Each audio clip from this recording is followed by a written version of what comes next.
Hello മക്കളെ, എല്ലാവർക്കും സുഖല്ലേ? അപ്പം നമ്മൾ ഇന്നത്തെ ക്ലാസ്സിലെ ഹിസ്റ്ററിയിലെ വളരെയധികം ഇമ്പോർട്ടൻ്റ് ആയിട്ടുള്ള ചാപ്റ്ററും വളരെയധികം ലെങ്തി ആയിട്ടുള്ള ചാപ്റ്ററും ആണ് ഏത് world in the 20th century എന്ന് പറയുന്നത്. ഹിസ്റ്ററിയിലെ സെക്കൻഡ് ചാപ്റ്റർ ആണത്. അപ്പോൾ നമ്മൾ ഫസ്റ്റ് ചാപ്റ്ററിനകത്ത് 5 റെവല്യൂഷൻസ് ആണ് പഠിച്ചത്. പക്ഷേ ഇതിനകത്തോ വേൾഡ് ഇൻ ദ 20th സെഞ്ച്വറിക്കകത്ത് 2 ഇമ്പോർട്ടൻ്റ് ആയിട്ടുള്ള റെവല്യൂഷൻസും അതുമായിട്ട് അസോസിയേറ്റ് ചെയ്തിട്ടുള്ള ഒരുപാട് കോൺസെപ്റ്റുകളാണ് വരുന്നത്. അപ്പോൾ നമുക്കിത് ആ ഓരോ കോൺസെപ്റ്റുകളായിട്ട് നമ്മൾ ഡീപ്പായിട്ട് പഠിക്കാൻ പോവുകയാണ്. അപ്പോൾ ഇന്നത്തെ ക്ലാസ്സിൽ നമ്മൾ ഡിസ്കസ് ചെയ്യുന്നത് രണ്ടാമത്തെ പാർട്ടാണ് ഈ ചാപ്റ്ററിലെ. ആ രണ്ടാമത്തെ പാർട്ട് എന്ന് പറയുന്നത് ആദ്യം നമ്മൾ കുറച്ച് കൊളോണിയലൈസേഷൻ അതേപോലെ ഇമ്പീരിയലിസം എന്ന് തുടങ്ങുന്ന കുറച്ച് കാര്യങ്ങൾ അതെന്തൊക്കെയാണെന്നുള്ളത് മനസ്സിലാക്കി.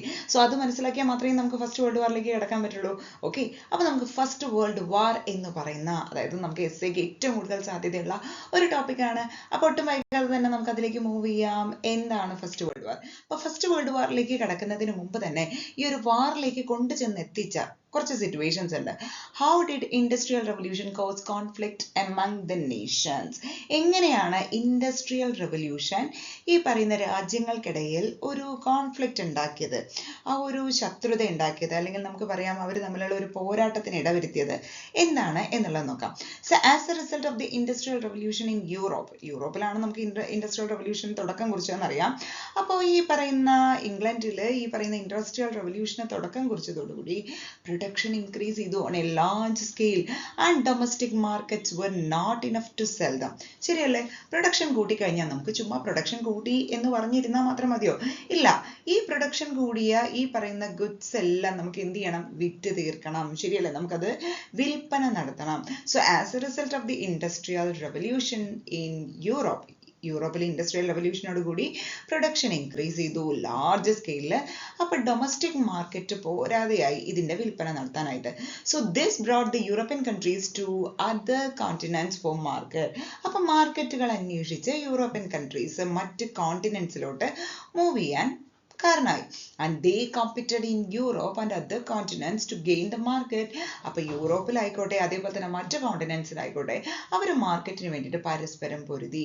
And this competition lead conflicts among the Nations. അപ്പോൾ ഈ പറയുന്ന രാജ്യങ്ങൾ തമ്മിലുള്ള ഒരു കോമ്പറ്റീഷന് ഇത് വഴിവെച്ചു. അങ്ങനെ competition and conflict among the imperialist nation for the colonies and markets led to the outbreak of the wars. Okay, അപ്പോൾ കോമ്പറ്റീഷനും അവർ തമ്മിലുള്ള പരസ്പര മത്സരം ആയിക്കോട്ടെ, കോൺഫ്ലിക്റ്റ് ആയിക്കോട്ടെ, ഇംപീരിയലിസ്റ്റ് നേഷൻ തമ്മിലുള്ള കോമ്പറ്റീഷനും കോൺഫ്ലിക്റ്റുകളും കോളനീസിനും മാർക്കറ്റിനും വേണ്ടി നടത്തിയ എല്ലാ ശ്രമങ്ങളും എന്തിലേക്ക് കൊണ്ടുചെന്നെത്തിച്ചു? ഒരു വാറിലേക്ക് കൊണ്ടുചെന്ന് എത്തിക്കുകയാണ് ചെയ്യുന്നത്. അവിടെയാണ് നമ്മുടെ ഫസ്റ്റ് വേൾഡ് വാറിന് തുടക്കം കുറിക്കുന്നത്. Causes of the first world വാർ. ആദ്യം തന്നെ നമുക്ക് അതിന്റെ കുറച്ച് കാരണങ്ങൾ നോക്കാം. അപ്പോൾ എക്സാമിന് നമുക്ക് ഈ പറയുന്ന എസ്സേ ചോദിക്കുന്ന സമയത്ത് കുറച്ച് ഹിന്റ് ഓറിയന്റ് ചെയ്തിട്ടാണ്. മുന്നേ എങ്ങനെയാണെന്ന് വെച്ച് കഴിഞ്ഞാൽ ഫസ്റ്റ് വേൾഡ് വാർ എന്ന് പറഞ്ഞാൽ തന്നെ നമ്മൾ ഈച്ച് ആൻഡ് എവറിതിങ്ങിനെ കുറിച്ച് ഡീറ്റെയിൽ ആയിട്ട് എഴുതണമായിരുന്നു. പക്ഷെ ഇപ്പം നമുക്ക് എക്സാമിന്റെ പാറ്റേണിൽ ക്വസ്റ്റ്യൻ പേപ്പറിനകത്ത് കുറച്ച് ഹിന്റ്സും കൂടെ തരാറുണ്ട്. അപ്പോൾ ആ ഏരിയ സ്പെസിഫൈ ചെയ്ത് നമ്മൾ എഴുതണം. അപ്പോൾ അതിലെ ഫസ്റ്റ് ഏരിയ എന്തായിരിക്കും? എപ്പോഴും ഒരു causes of the first world war. എന്തൊക്കെയാണ് കാരണങ്ങൾ? ഒന്നാമത്തത് disputes between the imperialist powers. നമ്മളിപ്പോൾ ഓൾറെഡി പറഞ്ഞു, ഇംപീരിയലിസ്റ്റ് പവേഴ്സ് തമ്മിലുള്ള ഡിസ്പ്യൂട്ട്സ് ആണ് ഒന്നാമത്തെ കാരണം. Then competition between European countries for colonies. കോളനികൾക്ക് വേണ്ടിയിട്ട് യൂറോപ്യൻ കൺട്രീസ് തന്നെ എന്ത് ചെയ്തു? കോമ്പറ്റീഷൻ നടത്തി, മത്സരം നടത്തി. And formation of military alliance. അതിന്റെ ഭാഗമായിട്ട് അവർ എന്ത് ചെയ്തു? മിലിറ്ററി അലയൻസുകൾ ഫോം ചെയ്തു. And formation of aggressive nationalist movement. Nationalist movement എന്ന് പറഞ്ഞാൽ നമുക്ക് ദേശീയപരമായിട്ടുള്ള മൂവ്മെന്റ്സ് ആണ്. പക്ഷെ അഗ്രസീവ് ആയിട്ട് എന്ന് പറഞ്ഞു കഴിഞ്ഞാൽ തീവ്രമായിട്ടുള്ള ദേശീയതയാണ് ഇവിടെ ഉദ്ദേശിക്കുന്നത്. അപ്പൊ എന്തും അതിൽ കടന്നു കഴിഞ്ഞാൽ അത് കുറച്ച് ബുദ്ധിമുട്ടാണ് അല്ലെ? So formation of aggressive national movements also one of the causes of the first world war. Then ഇത് കൂടാതെ ഇംപീരിയലിസ്റ്റിക് ക്രൈസിസ് ഉണ്ട്. The assassination of Francis Ferdinand, the heir to the throne of Russia.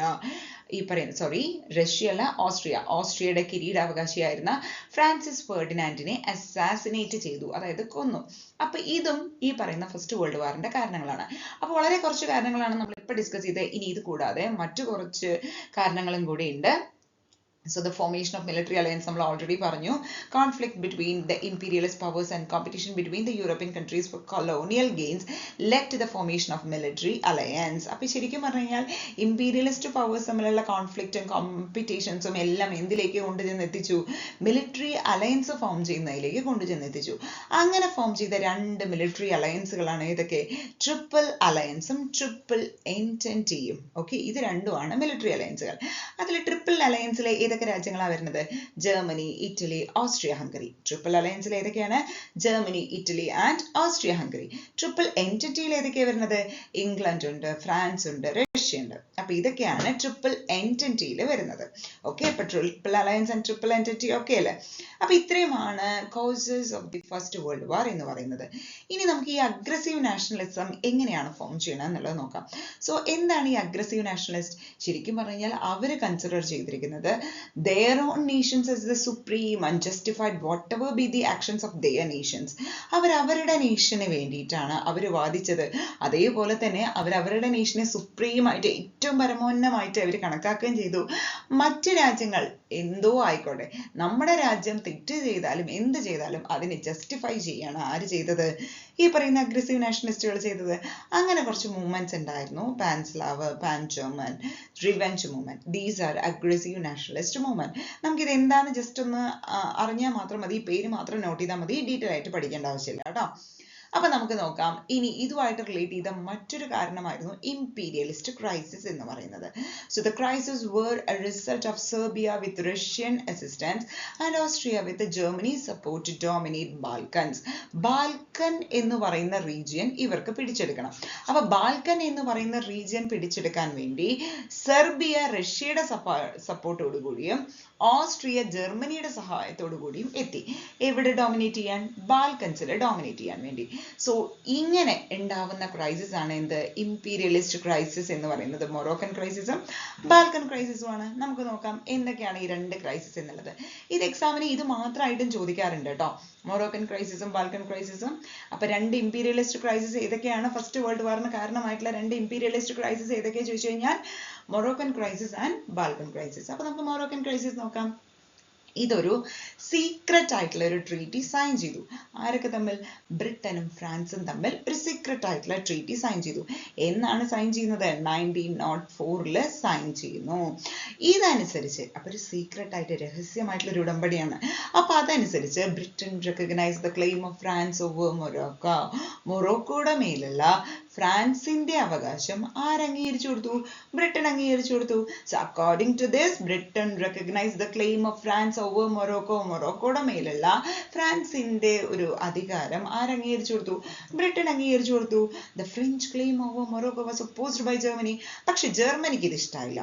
അപ്പൊ Britain ഫ്രാൻസിന് മൊറോക്കോയോടുള്ള താല്പര്യം അംഗീകരിച്ചു കൊടുത്തു.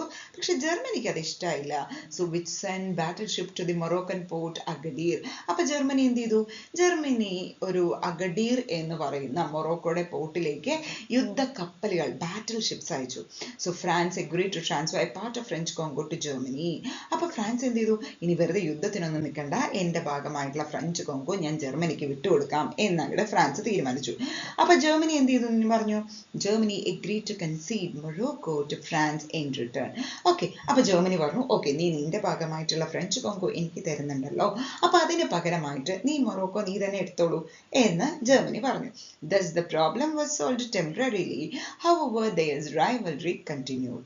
ആ ഒരു problem ഒരു ടെമ്പററി ആയിട്ട് സോൾവ് ചെയ്തെങ്കിലും പക്ഷെ അവരുടെ റൈവൽറി എഗെയിൻ കണ്ടിന്യൂ ചെയ്തിരുന്നു. ഓക്കെ, ഇതാണ് നമ്മുടെ മൊറോക്കൻ ക്രൈസിസ്. ക്ലിയർ അല്ലേ? അപ്പൊ ഇതേ രീതിയിൽ ഒന്ന് നല്ലപോലെ പഠിച്ചോളൂ കേട്ടോ. Each and every line important ആണ്. ഇനി നമ്മുടെ രണ്ടാമത്തെ ഇംപീരിയലിസ്റ്റ് ക്രൈസിസ് ആണ് Balkan crisis. So the Balkan region is situated in Europe close to the Aegean sea and the black sea. Okay, Balkan region എന്ന് പറയുന്നത് യൂറോപ്പിലാണ് സിറ്റുവേറ്റ് ചെയ്തിരിക്കുന്നത്. അത് ഈജിയൻ സീയുടെയും ബ്ലാക്ക് സീയുടെയും വളരെ അടുത്തായിട്ടാണ് സിറ്റുവേറ്റ് ചെയ്തിരിക്കുന്നത്. സോ ഇത് മുന്നേ ഒട്ടോമൻ എംപയറിന്റെ ഭാഗമായിരുന്നു. So in 1912 the Balkan league, okay, Balkan league എന്ത് ചെയ്തു? അതായത് ഗ്രീസ്, ബൾഗേറിയ, സെർബിയ, മോണ്ടിനെഗ്രോ ഇവര് 4 പേരും ചേർന്നതാണ് ബാൽക്കൻ സഖ്യം എന്നറിയപ്പെടുന്നത്. അവര് ടർക്കിയെ ഡിഫീറ്റ് ചെയ്തു. അപ്പൊ ടർക്കിയെ ഡിഫീറ്റ് ചെയ്ത് കഴിഞ്ഞു കഴിഞ്ഞാൽ എന്തായി, ഒരു രാജ്യത്തെ തോൽപ്പിച്ചു കഴിഞ്ഞാൽ ആ രാജ്യത്തിൽ കുറേ നല്ല റിസോഴ്സസും കാര്യങ്ങളും എല്ലാം ഉണ്ടാവും. അപ്പൊ അതെല്ലാം പങ്കിട്ടെടുക്കുന്ന കാര്യത്തിൽ ഈ ബാൾക്കൻ ലീഗില് ഗ്രീസും ബൾഗേറിയയും സെർബിയയും മോണ്ടിനെഗ്രോ തമ്മിൽ എന്തുണ്ടായി, പ്രശ്നങ്ങൾ ഉണ്ടായി. However, the conflict among the allied nation in sharing the benefits of the war led to the breakup of the league and resulted in wars among them. അപ്പൊ എന്തായി, ഇവർ തമ്മിൽ പോരാട്ടമായപ്പോ അത് ലീഗ് തകരാനും അതൊരു യുദ്ധത്തിലേക്ക് കൊണ്ടുചെന്നെത്തിക്കാനും കാരണമായി. ഇതാണ് നമ്മുടെ ബാൽക്കൻ ക്രൈസിസ്. ഓക്കെ, ഇനി നമ്മളിതാ എത്തി നമ്മുടെ ഫസ്റ്റ് വേൾഡ് വാറിലേക്ക്. ഫസ്റ്റ് വേൾഡ് വാറിന്റെ കംപ്ലീറ്റ് കാരണങ്ങൾ നമ്മൾ മനസ്സിലാക്കി. അതുമായിട്ട് റിലേറ്റ് ചെയ്തിട്ടുള്ള ഇമ്പീരിയലിസ്റ്റ് ക്രൈസിസും അഗ്രസീവ് നാഷണലിസ്റ്റ് മൂവ്മെന്റ്സും എല്ലാം നമ്മൾ നോക്കി.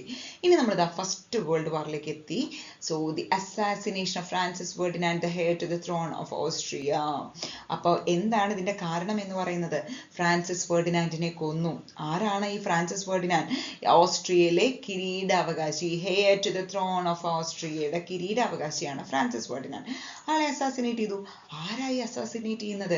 സെർബിയൻ യൂത്തായ ഗാവറിലോ പ്രിൻസപ്പ്. ഓക്കെ, സെർബിയൻ യൂത്തായ ഗാവറിലോ പ്രിൻസപ്പ് ആണ് അസാസിനേറ്റ് ചെയ്യുന്നത് Francis Ferdinand, the heir to the throne of Austria at the Bosnian capital Sarajevo in July 1914. July 1914 ഈ പറയുന്ന ബോസ്നിയൻ ക്യാപിറ്റൽ ആയിരുന്ന സരായേവോയിൽ വെച്ചിട്ട് ഈ പറയുന്ന സെർബിയൻ യൂത്തായ ഗാവറിലോ പ്രിൻസപ്പ് ഫ്രാൻസിസ് ഫെർഡിനാൻഡിനെ കൊന്നു. അപ്പൊ എന്തായി? ഓസ്ട്രിയ പറഞ്ഞു Serbia responsible for it, Serbia നീയാണ് ഇതിനുള്ള കാരണം എന്ന് പറഞ്ഞു. And declare war on Serbia on 28 July 1914. അങ്ങനെ 28 ജൂലൈ 1914 ഓസ്ട്രിയ സെർബിയക്കെതിരെ യുദ്ധം പ്രഖ്യാപിച്ചു. So the allied nations rushed to help their allies. അപ്പൊ രണ്ട് ഗ്രൂപ്പുകളുണ്ട്, ട്രിപ്പിൾ അലയൻസും ട്രിപ്പിൾ എൻറ്റൻറ്റിയും. അപ്പൊ ഇവരെന്ത് ചെയ്തു? അവരവരുടെ ഗ്രൂപ്പിലേക്ക് ജോയിൻ ചെയ്തു. Almost all the nations of the world directly or indirectly were involved in it. Direct ആയിട്ടോ ഇൻഡയറക്റ്റ് ആയിട്ടോ എല്ലാ രാജ്യങ്ങളും ഇതിന്റെ ഭാഗമായിരുന്നു. Therefore, this war is known as the First World War. അപ്പൊ ഇത് അവസാനിക്കുന്നത് എന്നാണ്? 1918. തുടക്കം കുറിക്കുന്നത് 1914, ഇത് അവസാനിക്കുന്നത് 1918. ഓക്കെ, അപ്പൊ ഫസ്റ്റ് വേൾഡ് വാർ കിട്ടിയില്ലേ? ഇനി ഇതിന്റെ ഇമ്പാക്ട് എന്താ അല്ലെങ്കിൽ റിസൾട്ട് എന്താ എന്നുകൂടി നമുക്ക് നോക്കാം.